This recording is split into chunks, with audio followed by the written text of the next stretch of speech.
اعوذ باللہ السمیع العلیم من الشیطان الرجیم من حمزہ ونفخہ ونفثہ۔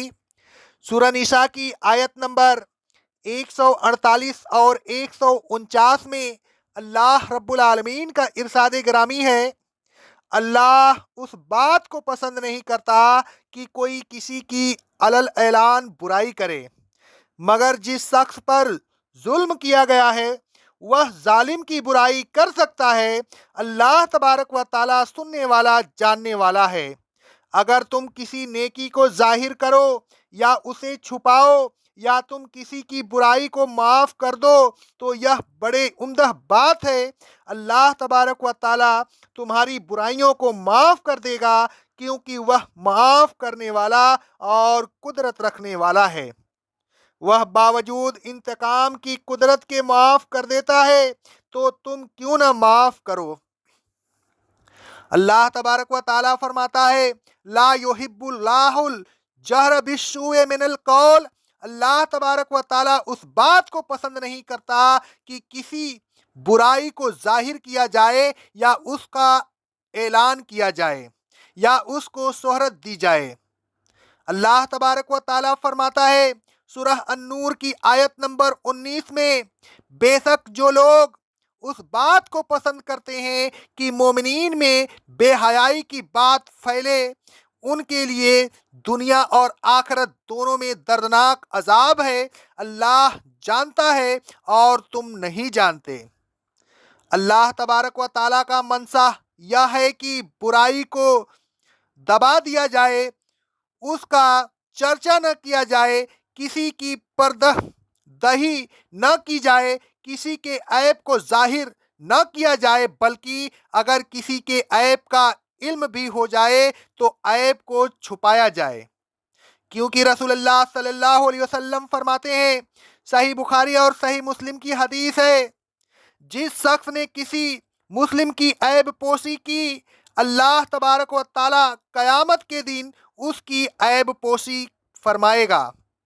اللہ تبارک و تعالیٰ تو یہ بھی نہیں چاہتا کہ اپنی برائی بھی ظاہر کی جائے۔ اسی معاملے میں اللہ کے رسول صلی اللہ علیہ وسلم فرماتے ہیں، صحیح مسلم اور صحیح بخاری کی حدیث ہے، میری تمام امت کو معاف کر دیا جائے گا سوائے ان کی جو ظاہر کرنے والے ہیں، اور ظاہر کرنا یہ کہ آدمی رات کو کوئی برا عمل کرے، پھر جب صبح ہو تو اگرچہ اللہ تبارک و تعالیٰ نے اس کی برائی پر پردہ ڈال دیا تھا، وہ کہے، اے فلاں میں نے رات کو ایسا ایسا کیا، اللہ تبارک و تعالیٰ تو اس پر پردہ ڈال دیا تھا، اس نے اپنے عیب سے اللہ تبارک و تعالیٰ کے پردہ کو کھول دیا۔ غرض یہ کہ اللہ تبارک و تعالیٰ اپنے بندوں کی برائیوں کو دبانا چاہتا ہے تاکہ اسلامی معاشرہ میں برائی پھیلنے نہ پائے، اور برائی کرنے والا بے غیرت ہو کر برائی کرنے پر دلیرانہ ہو جاتا ہے۔ برائی پھیلنے سے دوسروں کو بھی اس برائی کی طرف کشش ہوتی ہے اور اس طرح برائی کو فروغ ہوتا ہے۔ اگر برائی کے ذکر کو پھیلنے نہ دیا جائے تو برائی ختم ہو کر رہ جاتی ہے۔ اللہ تبارک و تعالیٰ کا یہ حکم گویا اسلامی معاشرہ کے لیے بڑا حکیمانہ حکم ہے، اور اللہ تبارک و تعالیٰ کے تو تمام احکام حکیمانہ ہی ہوتے ہیں۔ حدیث بالا سے معلوم ہوا کہ گناہ کو ظاہر کرنا اتنا ہی بڑا جرم ہے کہ معاف نہیں ہوتا۔ گناہ کو ظاہر کرنا گویا اللہ تبارک و تعالیٰ کے قانون سے کھلم کھلا بغاوت ہے، اور اللہ تبارک و تعالیٰ کے قانون کی بلکہ خود اللہ تبارک و تعالیٰ کی کھلی توہین ہے۔ یقیناً یہ جرم ایسا ہے جو ناقابل معافی ہے۔ جرم کر کے اپنا جرم چھپانے، اللہ تبارک و تعالیٰ کے قانون کا احترام کرنے اور اپنی برائی کو برائی سمجھنے سے جرم کی شدت کم ہو جاتی ہے، اور پھر وہ ایسا جرم نہیں رہتا کہ معاف نہ ہو سکے، بلکہ امید قوی ہے کہ اللہ تبارک و تعالیٰ اسے معاف کر دے گا۔ رسول اللہ صلی اللہ علیہ وسلم فرماتے ہیں، صحیح بخاری کی حدیث ہے، تم میں سے ایک شخص اپنے رب سے بہت قریب ہو جائے گا، یہاں تک کہ اللہ تبارک و تعالیٰ اپنا بازو اس پر رکھ دے گا، پھر فرمائے گا تو نے فلاں فلاں عمل کیا تھا، وہ شخص کہے گا ہاں، پھر اللہ تبارک و تعالیٰ فرمائے گا تو نے فلاں فلاں عمل کیا تھا، وہ کہے گا ہاں، الگرج پھر وہ اپنے ہر جرم کا اقرار کرے گا۔ اللہ تبارک و تعالیٰ فرمائے گا میں نے دنیا میں تیرے جرموں پر پردہ ڈال دیا تھا اور آج انہیں معاف کرتا ہوں۔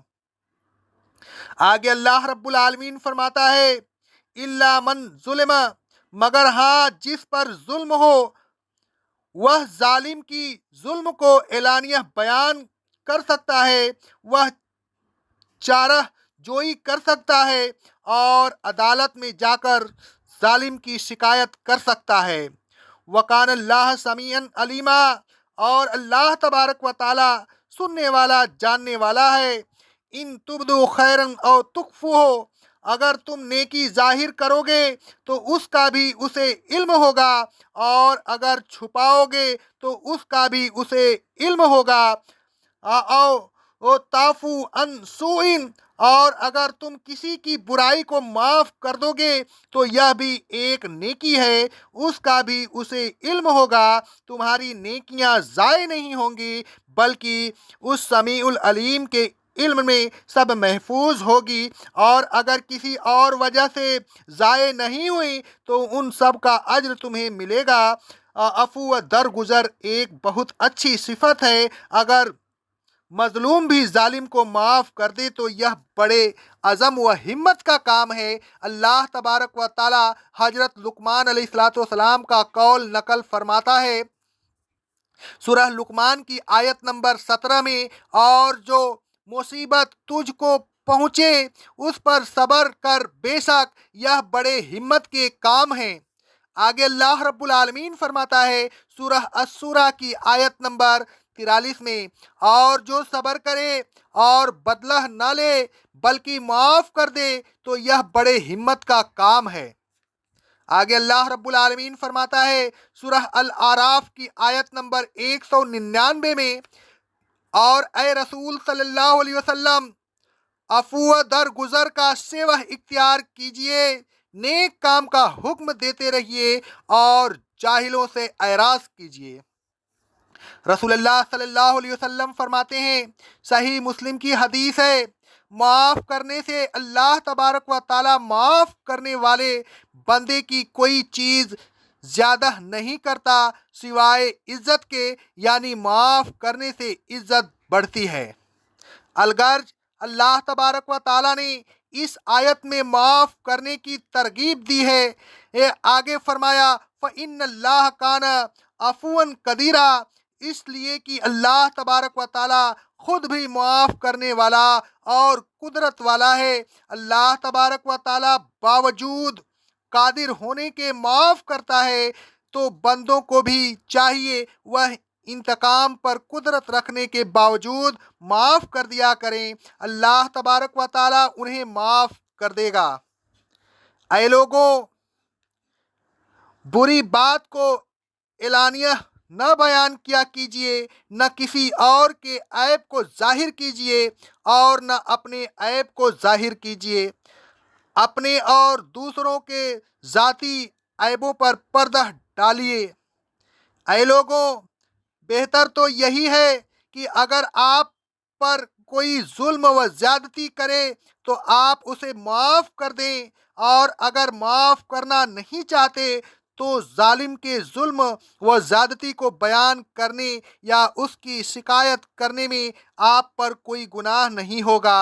اقول قولی ھذا، استغفر اللہ، استغفر اللہ، استغفر اللہ۔